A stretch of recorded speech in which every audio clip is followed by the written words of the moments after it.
And we're back. This is Hook and Ladder, week 1. We got a lot of stuff to talk about. It was a good week. Good week of football.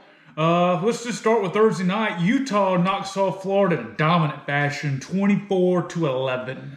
Number 14 ranked Utah. They have so many dudes out, including the starting quarterback. So many guys, starting players out for that game. I think there was a total of 8 starters out. And I don't think Utah really even played all that well. Mm-hmm. Florida's just bad. I mean, there were a lot of times in the first half where you could see, okay, something's there. They've got a play. A play is open. A running lane is open. They're just not executing. But as the game wore on, the correct plays but bad execution even wasn't there. Just the entire thing was awful. The special teams looked very sloppy. Special teams, the offensive line was not good. Second half, Utah was really able to get in there and get to Mertz a lot. You could tell a few times he was getting hit and he was hurt. Mm-hmm. Defense wasn't bad, but there was a lot of breakdowns. Mm-hmm. But I guess let's talk about the positives. They got some of the running backs look like they're talented backs.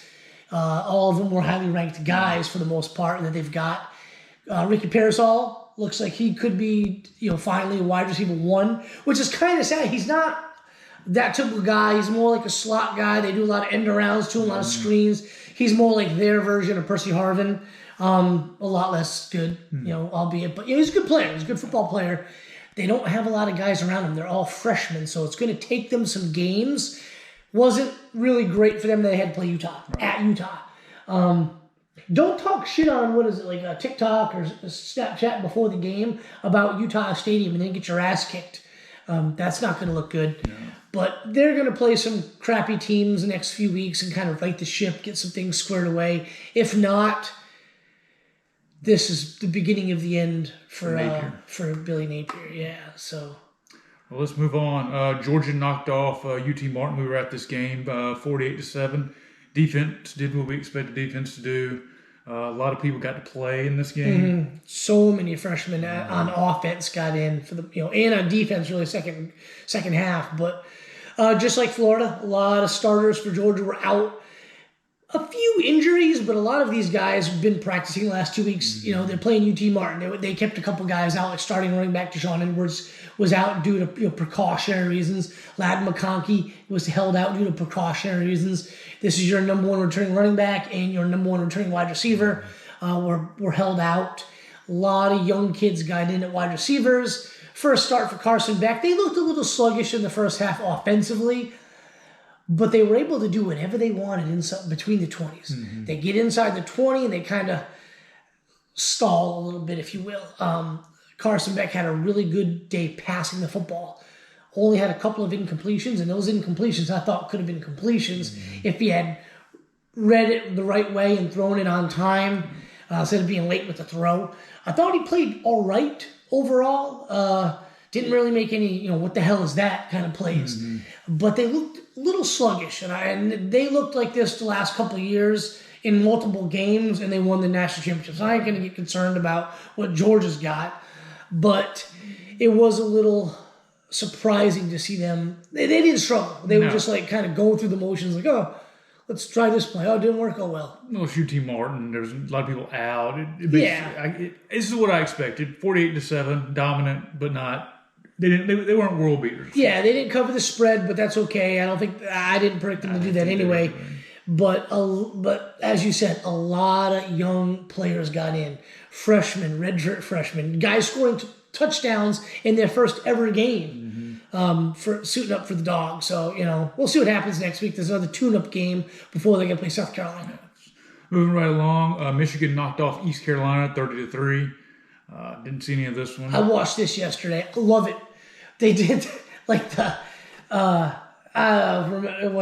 correct terminology is right now is escaping me, but they all got in this weird formation, held up 4 fingers, and the announcer was like, kept thinking who passed away over the offseason they're honoring, and they would go doing it to free Jim Harbaugh. Hilarious. I loved every second of it. They've got a hell of a good football team, offensively and defensively. I'd look at them a little bit differently than Ohio State. I think they're more geared for the punishing style of football. I don't see them scoring 40 every game like other teams. They won 30-3. Corum had a nice day running the football. Good to see him back. They did what I expected him to do. Right. Moving right along. Speaking of Ohio State, they beat Indiana 23-3. A little ho-hum performance, but they stopped Indiana. I watched this game yesterday as well, and Jerry and I hung out yesterday, and his opinion was you could see Kyle McCord is going to be good. And I didn't necessarily see that. I didn't say that he was going to be bad. I saw that this is the dude's first game, and he's struggling a little bit to find his guys. They kept trying to find Harrison, like purposely force it into Harrison, and they eventually found with Stover, the tight end, I think second half, really big pass play, biggest pass play of the game. And I was like, just keep doing that. Don't force it into other guys. You got all these other dudes. They kept feeding it to Mayan Williams, which is fine.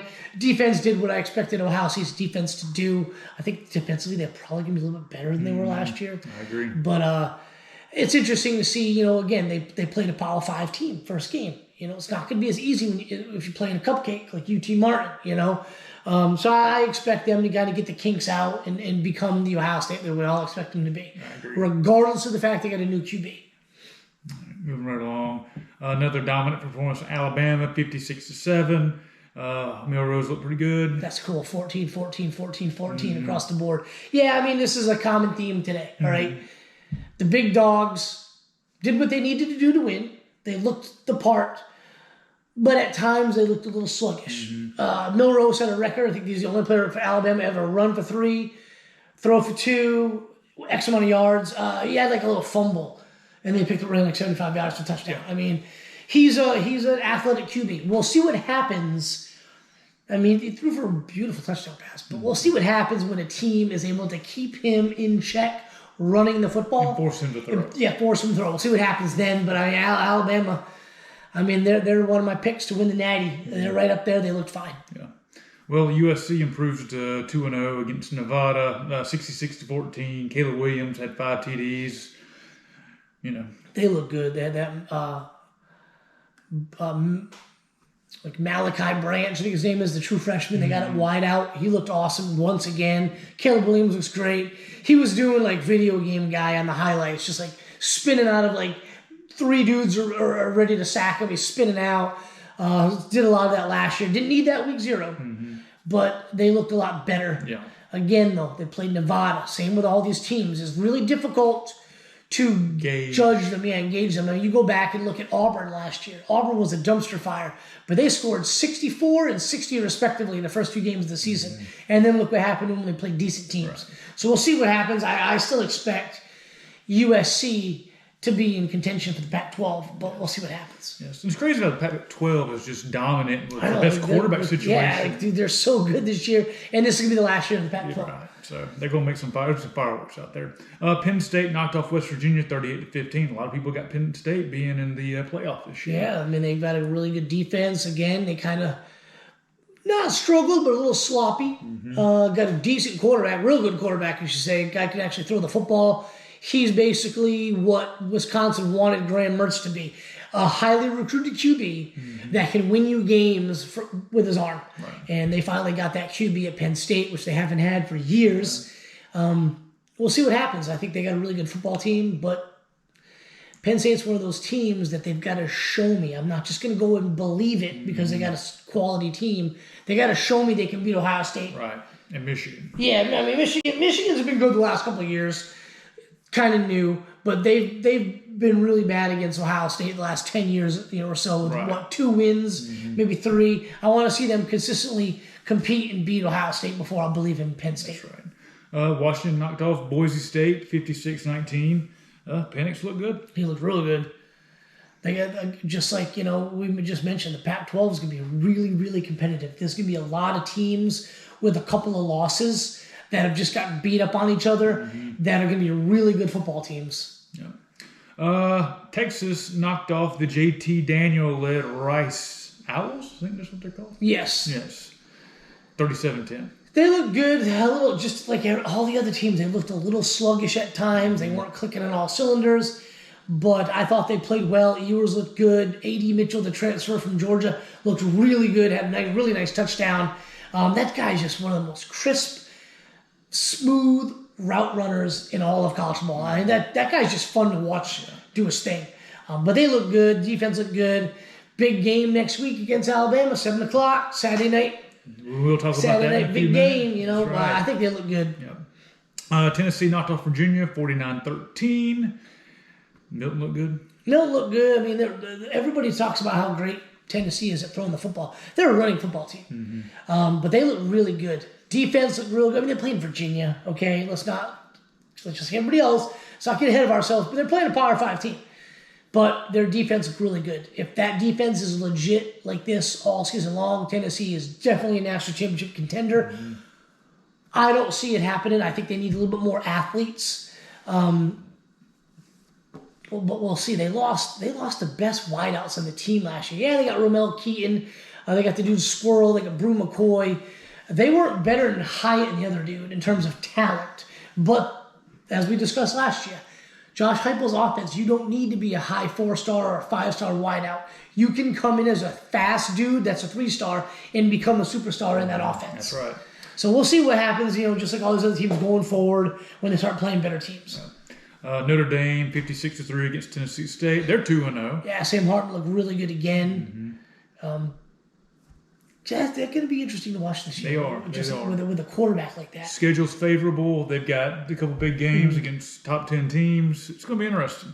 Oregon knocked off Portland State 81-7. Bo Nix against nobody. That's a straight up murder. Yeah. I feel bad for Portland State. You really can't help it. You look at the quarter breakdown. 22 points in the first, 28 in the second. Guaranteed they put in all the backups probably at the half. Yeah.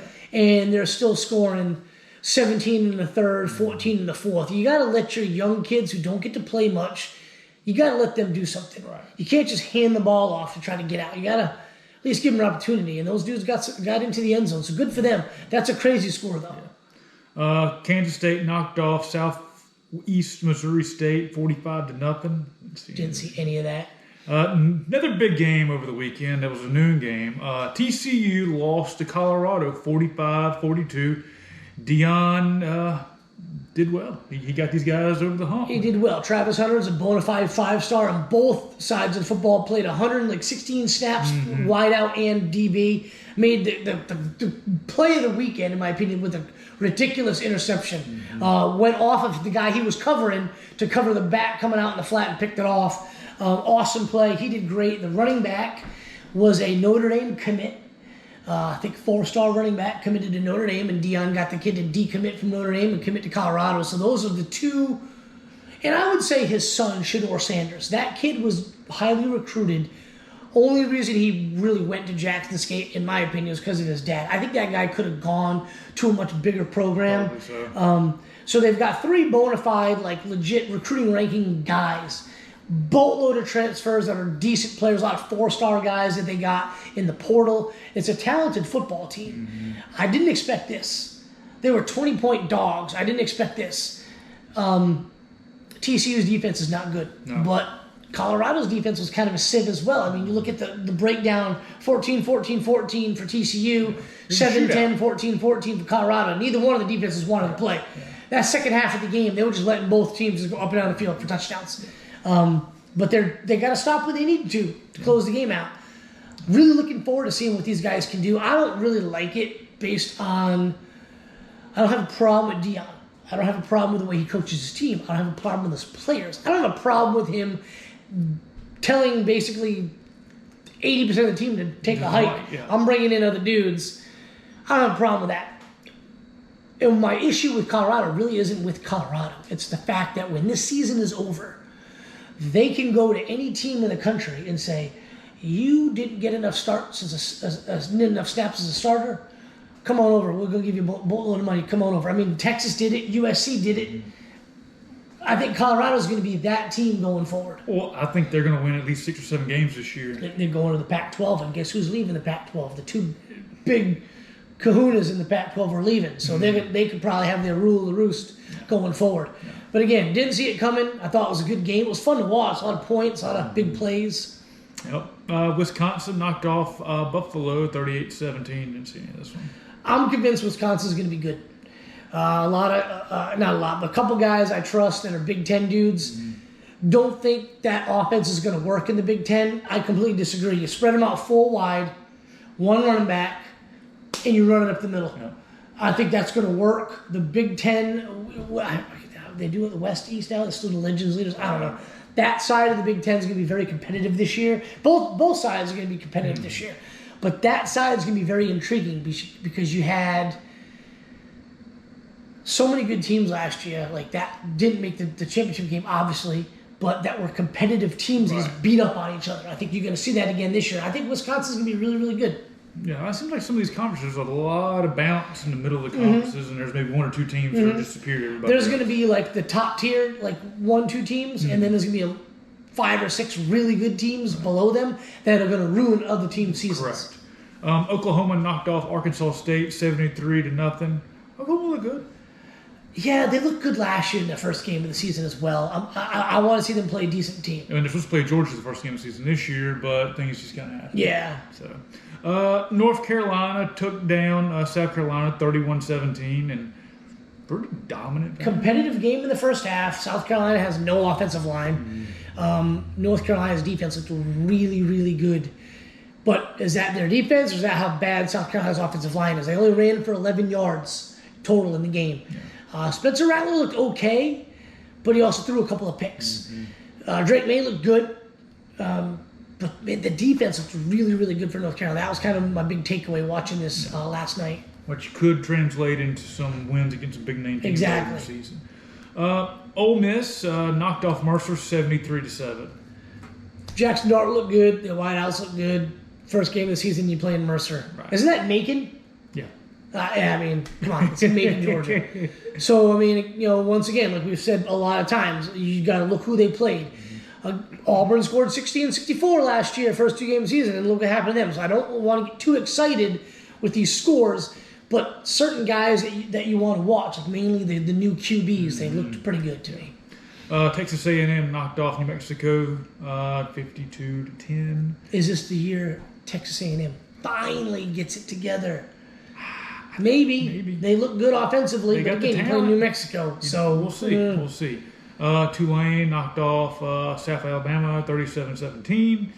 Iowa knocked off Utah State 24-14. I'm surprised they scored 24 points, and I think that will be. They will score 24 or more only 2 more times the rest of the season. Yeah. I'm not high on Iowa. Okay. At all. In the game, we got 2 other games that happened yesterday. Florida State, LSU. Florida State looked pretty good, 45-24. LSU made a lot of mistakes. That game was really good at the first half. Right. I mean, back and forth. There were defensive stops. There were big plays. LSU gets the football. First play of the game gets it down there inside the 10, get down there inside the 5, first and goal. They can't score. Some of the worst play calling I've ever seen because they weren't running it up the middle. Florida State was bottling it up, so they go 4 wide. They run 0 slants. All you got to do is get in front of your guy. Jaden Daniels just puts it in your gut. It's a touchdown. But they were running these little out routes and curls at the corner of the end zone. The entire middle of the field was open, and there was nothing there. They got a personal foul, which was a total horseshit call on 3rd and goal. So they get 3 more downs, and then they end up going for it on 4th down, can't score. Boatloads of missed opportunities for LSU. You had a fumbled punt that led to, I believe, a touchdown for Florida State. You had multiple drop passes. One of them was a guaranteed touchdown. You had so many, just stupid plays. And every time there would be a dumb play, they'd show Kelly on the sideline, and he would just have, like chewing his craw, I mean, it was ugly to watch that second half. And then, credit to Florida State. Second half, they came out and physically dominated LSU on the line of scrimmage, both lines of the line of scrimmage, and took it to them. I mean, 24 points in the 4th quarter to basically put your foot on their throat and suffocate them to death. Awesome game by Florida State. That Keon Coleman looked really good. Jordan Travis looked really good. The running backs looked good. Everybody looked good on that team. The only guy that didn't look good was the big wideout, number 14 from last year, who dropped a couple passes yesterday. The first drive, he was doing great. Yeah, I think he had dropped 3 passes yesterday. He just didn't look good at all. But bad game. The kid will bounce back. They He's got a good lot of wideout. weapons. They got a lot of weapons. They do. And you know what? We talked about this before we started doing the video. I'm a big believer in the blue chip ratio, and their blue chip ratio is not good. It's something like 45%, 50% of their roster. But damn, they were looking good. Who's the coach? Norvell. Norvell's the coach.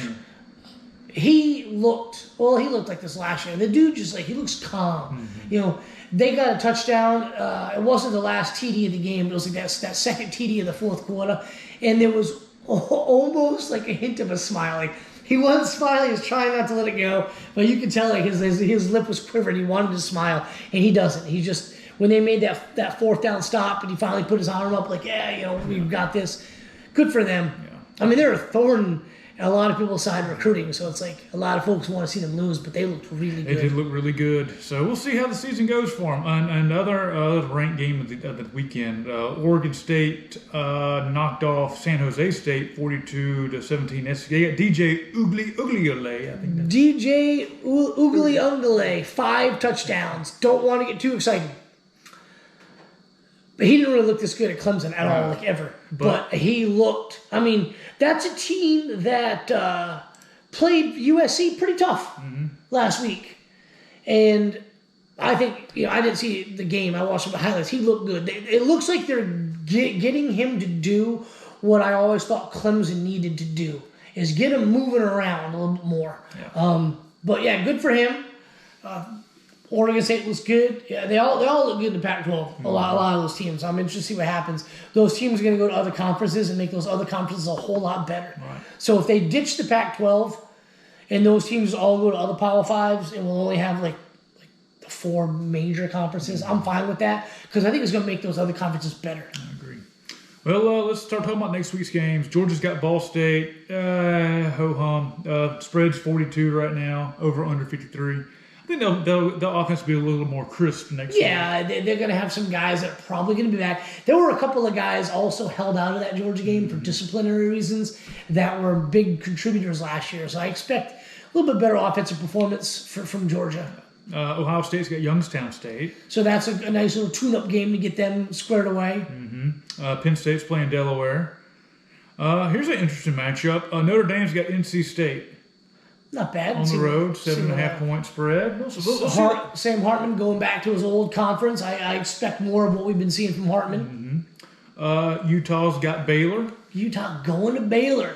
They can get some of those guys that were out against Florida back. I think this will be a much tougher matchup for them, but I think they should win the game. Yeah. We got Kansas State playing Troy. We got Clemson. Locking up. Clemson's at home against Charleston. Clemson's playing tonight, but Clemson's at home against Charleston Southern, but they're playing tonight against Duke. That should be a fun game to watch. Yeah. Conference game. Well, if this thing would unlock on me, come on. We got North Carolina and Appalachian State. We know what happened there. Last year? Was it last year? I think, yeah. Yeah. But, I mean, that's just a good game. Yeah. That's going to be a fun game. You got Washington, Tulsa, Iowa State, Miami, A&M. That'll be a good game. Yep. We'll see which one of those teams is for real.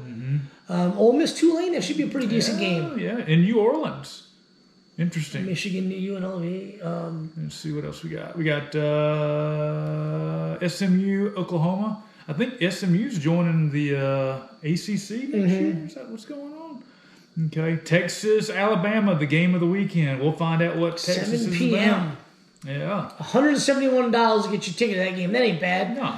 Oregon's going to Texas Tech. Texas Tech lost to Wyoming, was it? Yep. Look at this. The Battle of Louisiana. Grambling at LSU. LSU is going to right the ship on this. Wisconsin, Washington State. That should be a good game. Yeah. It's at Washington State. I wonder, last couple of years, a lot of Big Ten teams and Pac-12 teams have been doing home and homes. Yeah.